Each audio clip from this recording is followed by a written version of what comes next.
Pokemon VGC is complex, strategic, and intricate. As someone who's played the Pokemon trading card game for over a decade, it's always been something I've been interested in. However, the only time I've ever actually played it was when Primal Groudon was, well, good. Or legal, for that matter. So it's safe to say I don't actually know a single thing about the Pokemon VGC. But with Pokemon Champions now being out on mobile, I think it's as good a time as ever to kind of get into VGC, so that's basically exactly what I did. So, from the very little understanding I have about Pokemon VGC, it's basically who can commit chemical warfare and violate Geneva Conventions first, right, and more efficiently. Which is great, because I feel very at home. I love committing war crimes. Effectively, you have a team of 6 Pokemon, but you can only choose 4 for each battle, and that is chosen in the selection phase, which apparently is a very vital and super important part of the game. But in all honesty, I kinda just click on the Pokemon I fuck with the most in the moment. And the whole point of training is still super confusing to me, so I'm going to explain it, but I'm going to pretend as if I know everything I'm talking about and as if I am the GOAT. Each Pokemon has 6 teams. Each team has 6 Pokemon, and each Pokemon has a role. They are broken up into 2 roles, I think. There are supporters and not supporters. I know, very difficult to understand. The support's there to set up your attackers and get you into favorable positions to attack. For example, you'll use something like Fake Out on Incineroar while using a power-up move like Dragon Dance on your attacker to increase its stats in a safer environment. Or you'll just use Tailwind, so your Pokemon can all send out ICBMs at an increased speed before your opponent even realizes that they are in an active war zone. Now, each of your Pokemon have, well, 6 stats. There is Attack, Special Attack, Defense, Special Defense, Health, and Speed. Those are the 6. And there are 2 types of attacks. There's Physical Attacks and Special Attacks. Think of it as like the physical one is if I just smack you over the head with a bat, and then the special one is if I hit your granny with a bazooka. If you use a physical attack, then your opponent's physical defense stat will come into play, and determine how much damage you do. The same with special attack and special defense. The HP stat is more simple. More HP stat equals more living and not dying, hopefully. And the speed stat is also very simple. Faster, and you attack first. I think the speed attack matters the most, because who cares about your attack stats if I genuinely just slime you out before you attack?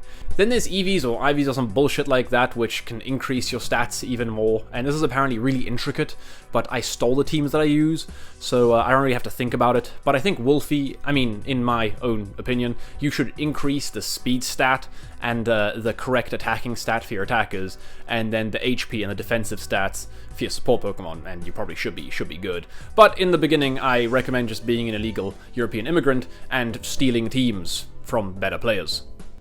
Now that you know exactly what is going on, let me show you the team I built, not stole, Incineroar. So this is Computer, and apparently this guy's the GOAT of the Pokemon trading card game, but he looks a bit more like a tiger to me, so I don't know why they'd lie to me like that, but basically he can use Fake Out, which is quite goated because it stops your opponent from moving. It also has a priority thing, meaning it ignores the speed stat and goes first regardless. He also has an ability, which is like a passive thing, and all Pokemon have 1 or 2 or 3, I think. Don't think they only have 4, but it's a 1 to 3. Your Pokemon have 1 to 3 abilities, and his is Intimidate, which I think is widely considered one of the best abilities in the game, because when he comes into play, he lowers your opponent's Pokemon attack stats, not special attack, just attack.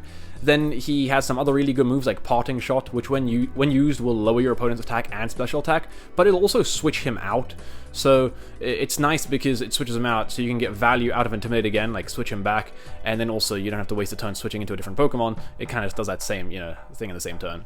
And then he does have some actual attacks that do real damage, like Flare Blitz or something, and this is good at killing Sinistcha. So yeah, pretty neat. He's kind of a cringe Pokemon. Next we've got Staraptor, or should I say NLE Chopper, right? This guy's a fucking menace. He can Mega Evolve, which basically just makes him look like he's about to ask you, why do good girls like bad guys? And he also has a silly ability that doesn't allow his stats to get dropped. So for example, if you got intimidated, his attack would not be lowered, rather increased. And I'm pretty sure it's like called Contrary or something. Contrary to popular opinion. He's a bit of an 8-10 Warthog, dare I say. So if he gets intimidated, like I said, his stats will get increased instead of decreased. And I wish I could tell you more about him, but all I do is click Close Combat, which just murders my opponent's Kingambit, while I get a stat boost. And that's kind of all I do with him. Then we've got Tyranitar, also known as That's Tough. Right, pretty sure this guy has no clue what's going on, but he is genuinely just happy to be here. I hope. He's also a dirty bum, so whenever he spawns in a shit force field, or sandstorm is what the game likes to call it, but we all know it's a shit force field, kicks up. And this is like a weather thing, and it's here to counter the evil rain teams. More on those later. Very evil things.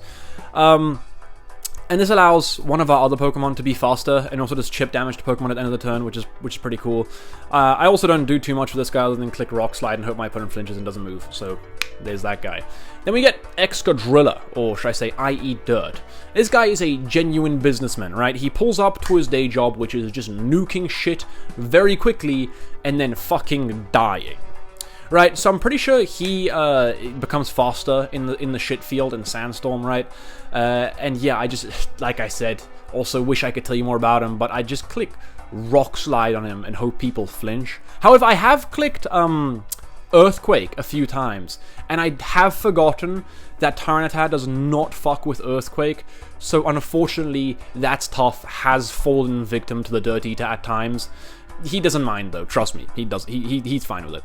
Then we got Sylveon, also known as Miku Beam, right? Ignore the cuteness, joy, and whimsy. There is nothing about that Pokemon that is joyous, cute, or whimsical, right? This Pokemon is closer to a nuclear project than Iran is, right? This thing, for some reason, has access to Hyper Beam, which then becomes a fairy move and gains 20% increased power because fuck you, that's why. If you click this attack, your opponent genuinely just gets turned into a memory. Like, it turns them into a was, right? Shadow. And then Sylveon takes a break for a turn, which is fair, you know? If I sent a fucking nuke out of my body, I'd probably want to break as well, right? It also has Hyper Voice, which hits both your opponent's Pokemon and does way too much damage. Way too much. Sorry, I became an American there for a second. It does way too much damage, and then Sylveon is also here to deal with Archaludon from the evil rain teams, and has quickly become my goat of the VGC. Shout out Sylveon. We got Sinistcha, which is honestly just the performative male on this team. This guy's really good at doing nothing but you know, being the center of attention and pissing off your opponents. It's a support Pokemon, right? And it has this attack called a Rage Powder, which genuinely just makes it the center of attention. Like, actually, like, every Pokemon just wants to attack it instead of the other Pokemon, which is kind of funny. And yeah, it's unless you're a Whimsicott. For some reason, Whimsicott doesn't fuck with Sinistcha or performative males. Whimsicott might be a lesbian confirmed, I guess. And now that you know the team, it's time to run it down white boy sexual style. Cue the gameplay segment.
Темная ночь, только пули свистят по степи, только ветер гудит провода, тускло звезды мерцают.